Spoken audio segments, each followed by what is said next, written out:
इस वीडियो में मैं बात करूंगा भाई मेरे आरआरबी क्लर्क मेंस के एनालिसिस के बारे में, जो कि भाई मेरा 6/10/2024 को था, शिफ्ट सेकेंड में। ठीक है, शिफ्ट सेकेंड में मेरा पेपर था।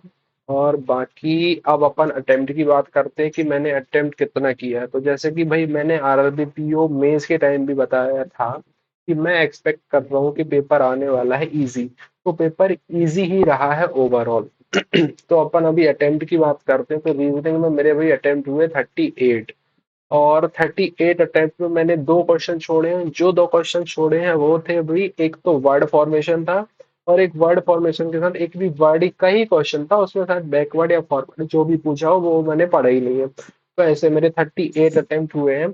और भाई ये 38 अटेम्प्ट मैंने पहले जो पजल स्टार्ट करी थी वो जो दो डेट के साथ मंथ वाली पजल थी, मार्च अप्रैल मई, 5/24 5/24 5/24। तो ये जो डेट थी ना, उसमें मेरी ये पजल थी वो फंस गई थी पहली बार में। लेकिन मेरी पजल मतलब दो पॉसिबिलिटी थी, एक पॉसिबिलिटी कट गई, एक पॉसिबिलिटी से पजल बन गई, लेकिन मेरे आंसर मैच नहीं कर रहे, तो मैं उसको छोड़ के आगे बढ़ गया। करीब 3 से 4 मिनट का मेरा टाइम वेस्ट हुआ था। उसके बाद मैं जो पांचवे छठवें क्वेश्चन से स्टार्ट करा तो मैं 40 क्वेश्चन तक गया, पूरे क्वेश्चन इजीली हो गए फिर। और फिर मेरे पास 3 से 4 मिनट फिर बचे थे, तो फिर मैं फिर से उसी क्वेश्चन पे आया, वो पजल सेकेंड टाइम में बन गई मेरे से। कहीं गलती कर रहा होगा तो ऐसा था कि भाई मैं दोबारा से एक पजल मैंने बनाई, फिर भी मेरे मुझे टाइम कम नहीं पड़ा। तो मेरे हिसाब से सेक्शन इजी था, और लगभग जो जिसकी अच्छी प्रैक्टिस से जो फंसा नहीं होगा उसने पूरे 40 क्वेश्चन आराम से कर दिए होंगे। तो ठीक है, ये हो गया रीजनिंग सेक्शन। नेक्स्ट था कंप्यूटर। कंप्यूटर में भी एकदम इजी क्वेश्चन थे, कुछ कुछ थोड़े से ट्रिकी था, कुछ कुछ फंसा रहा था, अलग अलग पूछ रहा था। तो मेरे 30 अटेम्प्ट हुए हैं। इसमें एक्यूरेसी का कोई भरोसा नहीं रहता, हो सकता है 15 क्वेश्चन सही हो जाए, हो सकता है 20 भी सही हो जाए, 25 भी सही हो जाए। ठीक है, तो ये था कंप्यूटर। नेक्स्ट आता है जीए। जीए भाई एकदम बेकार, बेकार से बेकार जिसको बोल सकते हैं। मेरी तो प्रिपरेशन भी उतनी नहीं थी, लेकिन फिर भी बेकार जीके। जो मैंने 16 क्वेश्चन करे हैं इसमें से 90% तुक्के मारे हैं मैंने। और मुश्किल से, अब मैं क्या ही बोलूं, मुझे खुद शर्म आ रही है बोलने में कि मेरे माइनस में नंबर ना आ जाए, है ना, नहीं तो मैं दिखाने लायक नहीं रहूंगा नंबर। अब भाई कुछ भी हो सकता है, मैंने 16 तो मार दिए हैं इसमें। बाकी भाई कट ऑफ तो उसकी 1 या 2 नंबर की जाने वाली है, मेंस की सेक्शनल कट ऑफ जीके की। अब देखते हैं बाकी क्या होता है। फिर आता है हिंदी। हिंदी में मैंने 36 अटेम्प्ट करे हैं। पहले भाई मैं हिंदी जा रहा था, फिर मैं इंग्लिश चला गया, क्योंकि हिंदी में भाई मैंने देखा कि आरआरबी पीओ की जो हिंदी थी ना वो बहुत इजी थी। लेकिन जो आरआरबी क्लर्क की जो हिंदी थी ना उसमें व्याकरण दे रखा था ज्यादा, बहुवचन, स्त्रीलिंग, पुल्लिंग, ये सब पर्यायवाची विलोम वगैरह। तो फिर मैं इंग्लिश पे स्विच करा 1 मिनट के लिए। तो इंग्लिश पे मैंने जब स्विच करके देखा तो भाई उसमें भी यही दे रखा था। उसमें जो एसएससी वाली इंग्लिश रहती है ना, कि एक वर्ड ऊपर दिया रहता है, उसके बाद उसका एंटोनिम सिनोनिम्स पूछता है, तो वो पूछ रहा था। तो फिर मैंने उसको भी अटेम्प्ट नहीं करा, फिर मैंने हिंदी ही अटेम्प्ट करी ओवरऑल।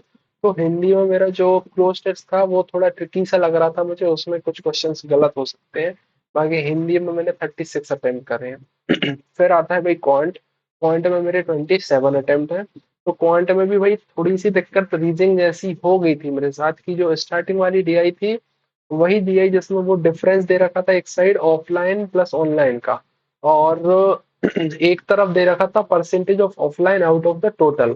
तो उसमें मेरा डेटा तो पूरा एग्जैक्ट आ गया था, पर पता नहीं क्वेश्चन के आंसर मैच नहीं कर रहे थे, थोड़े थोड़े पास में आंसर आ रहे थे। तो मुझे ऐसा लग रहा है कि भाई मेरा कुछ पॉइंट पे कुछ इशू हो रहा था, पर वो पता नहीं मिल नहीं रहा था वो। फिर भी मैंने उसके 4 क्वेश्चन अटेम्प्ट करे हुए हैं। 4 क्वेश्चन अटेम्प्ट करे हैं। 4 क्वेश्चन हो सकते हैं मेरे चारों गलत हो जाए, लेकिन मैक्स पॉसिबिलिटी ऐसी है कि लगभग 2 क्वेश्चन तो सही होने चाहिए। तो ऐसे 27 क्वेश्चन अटेम्प्ट करे हैं मैंने। और इसमें एक जो डीआई थी वो वाली बनाई जो मैंने अभी बताया, और एक जो डीआई थी सोल्ड एंड सोल्ड वो बनाई है। इसमें से फिर एक कैसलिट थी, एक और कैसलिट थी 2 मार्क्स की, वो भी बनाई है। और 3-4 डेटा सफिशियंसी के क्वेश्चन थे। ऐसे ही एक अरिथमेटिक बनाया है। और एक डीआई में मेरा सीएनडी आंसर आ रहा था, आप लोग बताना आपका आया था कि नहीं। और सिंप्लीफिकेशन थे, फिर क्वाड्रेटिक थी एक दो। तो ऐसे 27 अटेम्प्ट हुए। ओवरऑल मेरे जो अटेम्प्ट है वो भाई 147 है आउट ऑफ 200। तो भाई मैं अब नंबर बता देता हूँ, नंबर भी मैं कितने एक्सपेक्ट कर रहा हूँ। तो अगर अपन नंबर की बोलें तो जैसे रीजनिंग में मैंने 38 क्वेश्चन करे हैं, तो लगभग 40, 7 मार्क्स बनेगा अपना। 1 मिनट में कैलकुलेटर ही ओपन कर लेता हूँ। कैलकुलेटर में चलते हैं अपन, तो अपना मेरा 147 मार्क्स बनेगा रीजनिंग में। और क्वांट में 27 क्वेश्चन को अपन कट कर देते हैं, 27 की जगह 23 मान के चलते हैं। और 23 में एक और माइनस कर दो, माइनस का नंबर मतलब 22 नंबर सही होगा अपना। और 22 नंबर का अपना आएगा 27 मार्क्स। तो 27 लगभग ले रहा हूँ मैं। 27 इसमें तो अपने होते हैं 74 मार्क्स। फिर अपना आता है हिंदी में 36 अटेम्प्ट कर रहे हो, तो करीब 25 26 मार्क्स बोलूंगा, तो 25 26 मार्क्स कर देते हैं अपन इसे। तो अपना ये हो गया 100 इधर।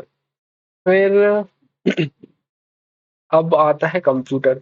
तो कंप्यूटर में भाई मैं 30 तो किया हूँ, लेकिन कभी इतने क्वेश्चन सही नहीं होते, मैक्सिमम 20 क्वेश्चन सही होंगे। और 20 में से भी अपन इसमें 8 नंबर मान के चलते हैं। तो ये होता है 108। अब आता है जीके। तो भाई जीके में तो मैं क्या ही बोलूं, 2 नंबर ऐड कर रहा हूँ मैं, बस इतने, इससे ज्यादा नहीं कर सकता। तो 110 नंबर। अब दो भी पता नहीं आते हैं कि नहीं, मुझे कुछ शर्म आएगी अगर माइनस में नंबर आ जाते गलती से तो। अब बाकी देखो 110 मार्क्स एक्सपेक्ट कर रहा हूँ। कट ऑफ लगभग 105 के लगभग होनी चाहिए मेरे हिसाब से, 105 107। अब 112 13 भी हो सकती है, 120 भी हो सकती है, वो तो कोई प्रिडिक्ट नहीं कर सकता है, लेकिन मैं अपने हिसाब से बता रहा हूँ कि 105 समथिंग, 105 से 110 तक रहनी चाहिए कट ऑफ। ठीक है, तो जीए पे डिपेंड करेगा मेरा पेपर की क्लियर होता है या नहीं होता। मेनली बात ये है। अगर जीए का सेक्शन निकल गया तो मैं तो मान रहा हूँ कि 90% पेपर क्लियर है। बाकी भाई वो 10% तो कभी भी कोई भी कहीं से भी बाहर हो सकता है। अपन कुछ भी नहीं बोल सकते कि कब पेपर अपना क्लियर होगा कब नहीं होगा। ठीक है।